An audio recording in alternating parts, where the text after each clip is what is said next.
तिरंगा हर भारतीय के लिए गर्व व शान की बात है। तिरंगे के बारे में भी कई रोचक तथ्य हैं जो शायद ही आपको याद होंगे। आपको बता दें कि भारत का राष्ट्रीय ध्वज जो है वो 117 सालों में 6 बार बदला जा चुका है। ध्वज में आखिरी बदलाव 1947 में किया गया था और तभी से इसे तिरंगा के नाम से जाना जाने लगा। आधिकारिक तौर पर भारत का जो झंडा है वो पहली बार साल 1906 में कोलकाता में फहराया गया था। नमस्कार, मैं हूं अनुषी गुप्ता और आप देख रहे हैं एनडीटीवी ओरिजिनल्स। आज हम इस वीडियो में आपको बताएंगे कि हमारा राष्ट्रीय ध्वज कितनी बार बदला गया, किन नामों के साथ बदला गया, किसने बनाया था और झंडे के कलर्स क्या क्या थे। तो सबसे पहले बात करते हैं कलकत्ता ध्वज की, जो 1906 में बना था। डिजाइनर थे सचिंद्र प्रसाद बोस और हेमचंद्र कानूनगो। कैसा था झंडा? साल 1906 में स्वदेशी और बहिष्कार आंदोलन के दौरान भारत के पहले अनाधिकारिक ध्वज को कोलकाता में 1906 को फहराया गया था।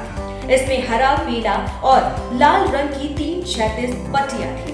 ये पट्टियां एकता और आजादी की भावना का प्रतीक थी। इसे 7 अगस्त 1906 को कोलकाता के पारसी बागान स्क्वायर यानी कि ग्रीन पार्क पर फहराया गया था। इस झंडे की हरे रंग की पट्टी पर 8 सफेद कमल बने हुए थे और पीली पट्टी पर देवनागरी लिपि में लिखा था वंदे मातरम। और लाल पट्टी और आधा चांद और सूर्य का निशान भी इस झंडे पे बना हुआ था।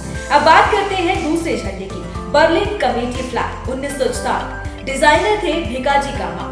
कैसा था झंडा? इस झंडे को भारतीय छात्रों और राजनीतिक कार्यकर्ताओं की बर्लिन कमेटी ने स्वीकार किया। ये झंडा केसरिया, पीले और हरे रंग से बना हुआ था। इस पर चांद और सूरज भी बने हुए थे। ये हिंदू मुस्लिम एकता का प्रतीक थे। भिकाजी कामा ने इस झंडे को पहली बार जर्मनी के स्टटगर्ट में आयोजित इंटरनेशनल सोशलिस्ट कॉन्फ्रेंस में 22 अगस्त 1907 को फहराया था। इसे भारत के स्वतंत्रता संग्राम का पहला ध्वज माना जाता है। तीसरा, द होम रूल मूवमेंट का झंडा 1917। डिजाइनर एनी बेसेंट और बाल गंगाधर तिलक। ये झंडा कैसा था? इसे होम रूल मूवमेंट ने पेश किया था। इसमें ब्रिटेन का राष्ट्रीय झंडा यूनियन जैक और 7 तारे बने हुए थे। ये सुशासन की मांग का प्रतीक था। इस झंडे पर तारों को सप्तऋषि तारामंडल की तरह सजाया गया था। इस झंडे के ऊपरी हिस्से पर एक अर्धचंद्र और तारा बना हुआ था। चौथा, बेजवाड़ा झंडा 1921। डिजाइनर पिंगली वेंकैया। कैसा था झंडा? इस झंडे में लाल, हरे और सफेद रंग की 3 क्षैतिज पट्टियां थी। ये पट्टियां शांति और एकता का प्रतीक थी। इस झंडे को बेजवाड़ा यानी कि अब विजयवाड़ा में आयोजित भारतीय राष्ट्रीय कांग्रेस के अधिवेशन में महात्मा गांधी को सौंपा गया था। महात्मा गांधी ने झंडे में आत्मनिर्भरता के प्रतीक के रूप में चरखा जोड़ने का सुझाव दिया था।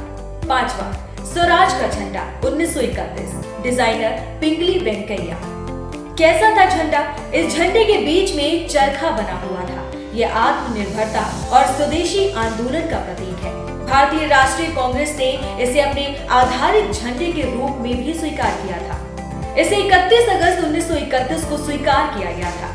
चरखा महात्मा गांधी के भारत की आर्थिक आजादी के विचार का प्रतीक था। छठवा, भारतीय तिरंगा 1947। डिजाइनर पिंगली वेंकैया।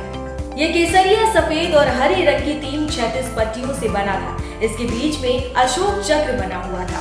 इसे संविधान सभा ने 22 जुलाई 1947 को आजाद भारत के राष्ट्रीय ध्वज के रूप में स्वीकार किया था। किसी धर्म से जुड़े होने के आरोपों से बचने के लिए चरखे को हटाकर अशोक चक्र लगा दिया गया। ये चक्र धर्म के विधि चक्र का प्रतीक है। देश के पहले प्रधानमंत्री जवाहरलाल नेहरू ने 15 अगस्त 1947 को पहली बार तिरंगा फहराया था।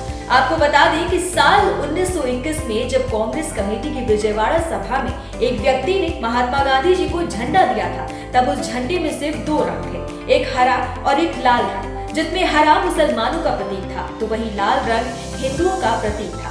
इसलिए महात्मा गांधी ने इसमें सफेद रंग भारत के बाकी सभी धर्मों और लोगों के प्रतीक के तौर पर जोड़ दिया था। तब जाकर उसमें 3 रंग हुए थे, जो आज के तिरंगे में भी है।